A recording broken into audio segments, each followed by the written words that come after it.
All right, fountain pen people, here we are, day 4 of the 2024 Diamine Inkvent. Where's number 4? There we are. Number 4 down at the bottom here. I've already opened these. The wrapping on these is really kind of difficult to deal with. So I unwrap them before the video starts, and I do a little swatch and stuff. This one's kind of fun. This one is Forest Gâteau, which it is a term I hadn't heard until I watched the British baking show. I guess gâteau is a cake, and if you talk about Black Forest cake, you're talking about generally a chocolate with cherry. Anyway, this is a scented ink. It says so here on the side. If you can see that, it says scented. They don't do a lot of these in scent, but the smell of this one I really like. Maybe I'm disturbed, I don't know, but I like this one. The smell is like a bright, almost candied cherry. It's not off-putting like some other scented inks are or have been, to me anyway. But I'm not triggered by scents very often anyway. But anyway, if you are, maybe stay away. I don't know. But it's a beautiful dark cherry red or burgundy, whatever you want to call it. Behaves well even on this lesser quality paper.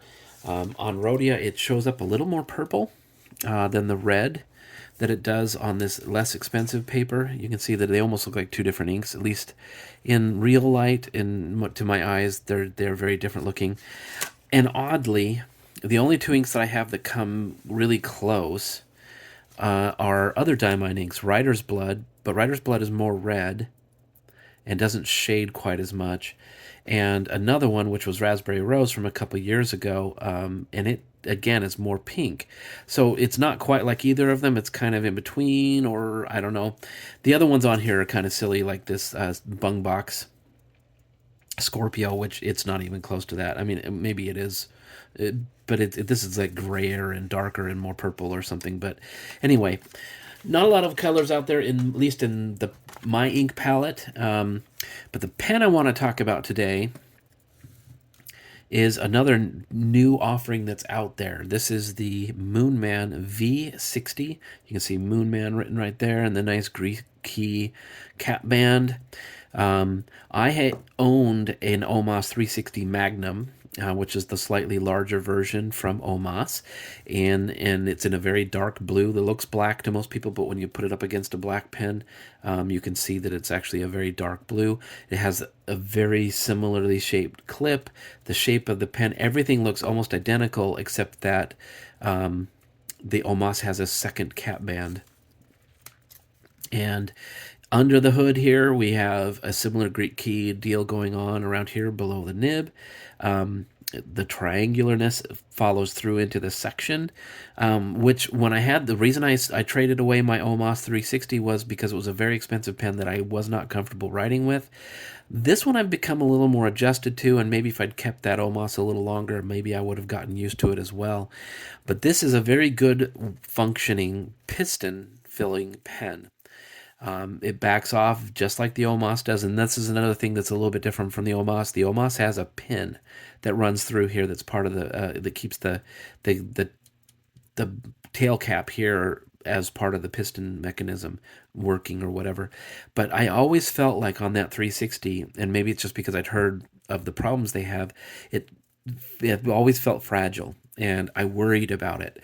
And I know that it's almost impossible to get them repaired. You'd have to find somebody who's willing to remake part of the filling mechanism, which I hear is possible, but it's probably expensive and difficult to do. And so, again, another reason that I didn't hold on to it. But anyway, this one's been actually quite fun, and it's inexpensive enough that I can carry it around like I wasn't even willing to do with that Omas.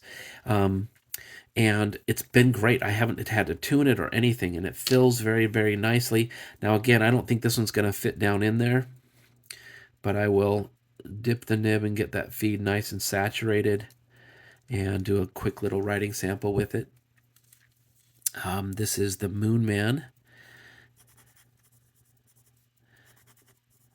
V60, which obviously is the, kind of a play on the words from the Omas 360. and it's obviously a copy. And there is, there's talks about the ethics of that. I think SBRE Brown does a beautiful job of that on his video where he talks about the ethics of it. Whatever your feeling about it is, this is a copy of the 360, even though there's some slight differences. But in some ways, it's a little better and it's a little more usable because it's not so valuable. It's robust, and I don't feel like that piston mechanism is going to break. But again, time will tell. But it writes very, very well. No issues with that at all. The triangular grip, which I thought would be uncomfortable for me because of how I hold my pens, has not been an issue either. And this ink is Diamine Forest. And I'm writing really fast. I usually don't write this sloppily. Gâteau, which is the ink for December 4th, 2024. And it's the Inkvent. Again, Diamine makes a great ink. If you like a burgundy, this is a good one to go with. And the smell, I don't mind that smell at all. It smells like cherries in a way.